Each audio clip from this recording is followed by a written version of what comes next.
غلام وقد بلغني الكبر وامرأتي عاقر قال كذلك الله يفعل ما يشاء۔ السلام علیکم ورحمۃ اللہ وبرکاتہ۔ کیسے ہیں آپ سب لوگ؟ اور آئیے ایک اور صبح کا آغاز قرآن سمجھنے سے کرتے ہیں۔ بڑا خوبصورت واقعہ چل رہا ہے۔ کہاں سے شروع ہوا تھا؟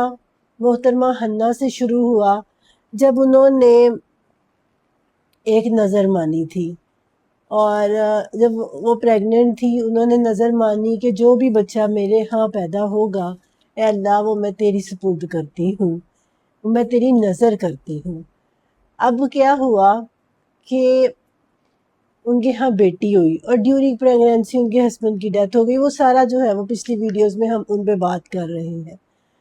اب چونکہ ہم زیادہ سے زیادہ ایک آیت پہ بات کرتے ہیں ایک پروگرام میں، یا زیادہ سے زیادہ 2 آیتوں پہ بات کر لیتے ہیں، تو پچھلی آیت میں ہم یہاں تک پہنچ چکے تھے کہ اب حضرت زکریا نے اللہ تعالیٰ نے فرشتے کو بھیج کے انہیں خوشخبری دی کہ اللہ تعالیٰ تمہیں ایک بیٹے کی خوشخبری دیتا ہے، ایک بیٹے کی گڈ نیوز دیتا ہے، اور پھر بتایا کہ بیٹا کیسا ہوگا۔ اب دیکھیں بڑھاپے میں جب وہ بالکل نا امید ہو چکے تھے، ایک تو بیٹے کی خوشخبری اور پھر وہ بیٹا ہوگا کیسا۔ اتنی کوالٹیز اللہ تعالیٰ نے اس کی بتائی کہ وہ بیٹا نبی بھی ہوگا۔ سب سے بڑی بات تو یہ کہ وہ نبی بھی ہوگا، اور آنے والے نبی کے لیے وہ ایک اٹیسٹڈ چیز ہوگا، آنے والے نبی کی بھی وہ گواہی دے گا۔ تو اتنی بڑی بڑی باتیں جب اللہ تعالیٰ نے کی نا، تو اب حضرت زکریا کی کیا کیفیت ہو سکتی ہے؟ ذرا اپنے آپ کو خود کو اس جگہ پہ رکھ کے دیکھیے۔ یہ قرآن کے واقعات اگر ہم صحیح طرح سے سمجھیں نا، تو آپ یقین کریں کہ ان میں ہمارے لیے لیسن بھی بہت ہے، اور یہ دل پہ اثر بھی بہت زیادہ کرتے ہیں۔ تو آئیے اب آگے واقعہ دیکھتے ہیں اگلی آیات میں۔ آیتیں میں پڑھتی ہوں، آیتوں کے اندر ہی آپ کو بہت حد تک سمجھ آ جائے گی۔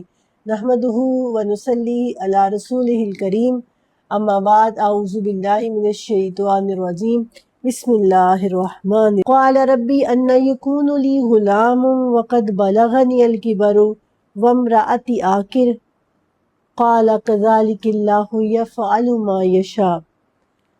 اب حضرت زکریا کہنے لگے ربی، اے میرے رب، انا یکون لی غلام، میرے لیے بیٹا کیسے ہو سکتا ہے؟ وقد بلغنی الکبر، جبکہ میں بوڑھا ہو چکا ہوں، وامرأتی عاقر، اور میری بیوی آخر ہو گئی ہے، بانجھ ہے۔ آخر کہتے ہیں جھر کٹی کو، جس کی کوئی نسل نہ ہو، بانجھ جس کو کہتے ہیں نا، مشہور تھی کہ وہ بانجھ ہے۔ میری بیوی بانجھ ہے اور میں جو ہے وہ بڑھاپے کو پہنچ چکا ہوں۔ تو اللہ تعالیٰ نے کیا فرمایا؟ قال، اللہ نے فرمایا کذالک، ایسے ہی ہوگا، کذالک اللہ یفعل ما یشاء، ایسے ہی اللہ جو چاہتا ہے وہ کرتا ہے۔ اور اگلی آیت کو بھی ساتھ ملا لیتے ہیں، آیت 41 کو۔ قال، تو پھر حضرت زکریا کہنے لگے ربی جعل لی آیہ، اے اللہ میرے لیے کوئی نشانی مقرر کر دے، میرے لیے کوئی نشانی بنا دے۔ قال آیتک، اللہ نے کہا نشانی یہ ہوگی کہ اللہ تکلم الناس ثلاثۃ ایام، 3 دن تک تم نے لوگوں سے گفتگو نہیں کرنی، الا رمزن، مگر صرف اشارے میں، وذکر ربک، اور یاد کرتے رہنا اپنے رب کو، کثیرن، کثرت سے، وسبح، اور اس کی تسبیح بیان کرنا، بالعشی، رات کو، والابکار، اور صبح کے وقت۔ اچھا، اب یہاں پر مائنڈ میں ایک سوال آتا ہے، انسان سوچتا ہے کہ ابھی خود ہی دعا مانگ رہے ہیں حضرت زکریا، ابھی خود ہی اللہ تعالیٰ سے انہوں نے یہ دعا مانگی ہے، اور خود ہی کہنا شروع ہو گیا ہے کہ اللہ تعالیٰ یہ کیسے ہو سکتا ہے، میں بوڑھا ہوں، میری بیوی بانجھ ہے۔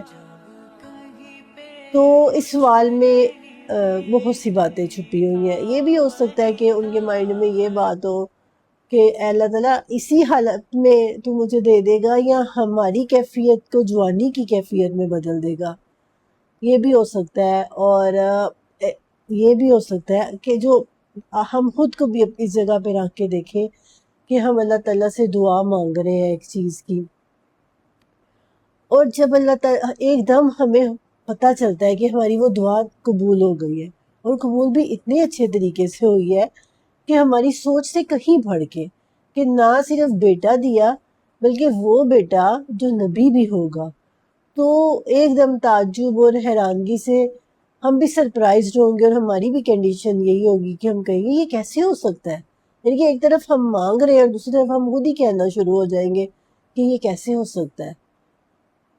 تو میں تو بوڑھا ہوں اور میری بیوی بانجھ ہے، اللہ فرماتے ہیں ایسے ہی ہوگا۔ پھر کہتے ہیں اللہ تعالیٰ کوئی نشانی، کوئی علامت کہ مطلب لوگ میرے سے سوال کریں گے، میں کیا جواب دوں گا؟ تو اللہ تعالیٰ نے کہا کہ 3 دن تک تم نے جو ہے نا وہ خاموشی کا روزہ رکھنا ہے، خاموش رہنا ہے، کسی سے بات نہیں کرنی، اور اگر کسی سے بات کرنی بھی ہے تو اشارے میں کرنی ہے۔ 3 ایام 3 دنوں تک، یہ بچے کی پیدائش سے 3 دن پہلے تھا، بچے کی پیدائش سے 3 دن پہلے تک کسی سے کوئی گفتگو نہیں کرنی، کوئی بات نہیں کرنی، اگر کوئی آپ سے بات کرنا چاہے بھی تو اشارے میں کرنا۔ اور یہ کیفیت کب تک رہی؟ جب تک بچے کی پیدائش ہو نہیں گئی۔ اور اس خاموشی میں کیا کرنا ہے؟ اللہ کا ذکر و اذکار کرتے رہنا ہے، اٹھتے بیٹھتے اور چلتے پھرتے، اور شام کو بھی اور صبح کے وقت بھی۔ تو یہ بھی ایک اس میں ہمارے لیے یہ بھی لیسن ہے کہ جب ہم اللہ تعالیٰ سے کسی چیز کے لیے دعا کرتے ہیں، اللہ تعالیٰ سے کچھ مانگتے ہیں، اللہ تعالیٰ وہ چیز ہمیں عطا کرتا ہے، یا ہمیں اثرات نظر آتے ہیں کہ وہ چیز ہمیں ملنے والی ہے، تو اس میں کثرت سے اللہ تعالیٰ کو یاد کرنا چاہیے۔